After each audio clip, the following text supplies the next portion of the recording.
નિવેદન પર કોંગ્રેસના પ્રહાર। રાજ્યના મંત્રી પોતાના ભાષણમાં સરકારની નિષ્ફળતા અને હકીકત બોલી રહ્યા હોવાનું કોંગ્રેસ મુખ્ય પ્રવક્તા મનીષ દોશીએ કહ્યું। શિક્ષકોને નીતિ નિયમ મુજબ પગાર અને સુવિધા મળવી જ જોઈએ। જે શિક્ષકો કામ ન કરતા હોય તેવાની સામે કડક કાર્યવાહી કરવી જોઈએ। કરોડો રૂપિયાના ખર્ચે બનેલું વિદ્યા સમીક્ષા કેન્દ્ર કોઈનું કોઈ કામ નથી કરતું। સરકારે માત્ર બદલીઓ અને કોન્ટ્રાક્ટમાં જ રસ છે તેવું તેમણે કહ્યું।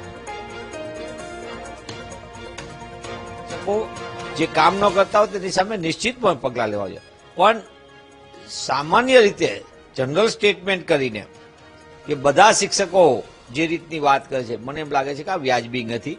શિક્ષકોને એના નિયમાધીન પગાર મળવો જ જોઈએ એવું હું સ્પષ્ટપણે માનું છું। એના અધિકારો મળવા જોઈએ। સાથે સાથે શિક્ષકોએ પણ ગુજરાતના ભવિષ્ય સમાન બાળકો માટે દિલ દઈને કામ કરવું જોઈએ। મોટાભાગના શિક્ષકો દિલ દઈને કામ કરતા હોય છે। જ્યાં પણ ખામી હોય તો વિદ્યા સમીક્ષા કેન્દ્ર કરે છે શું? સરકારનો શિક્ષણ વિભાગ કરે છે શું? માત્ર એમને બદલી અને બીજા બધા કોન્ટ્રાક્ટો પૂરતું જ એમનું ધ્યાન કેન્દ્રિત કરવાનું છે? બાળકોને સારું શિક્ષણ મળે એના માટે શિક્ષણ વિભાગે કશું કામ નથી કરવાનું? એ ઠોસ કામગીરીના અભાવ અને શિક્ષણ ક્ષેત્રે નિષ્ફળતાનો દોષનો ટોપલો અન્ય ઉપર ઢોળવાની જે ભાજપા સરકારની નીતિ રહી છે એનું આ વધુ એક વળવું સ્વરૂપ છે।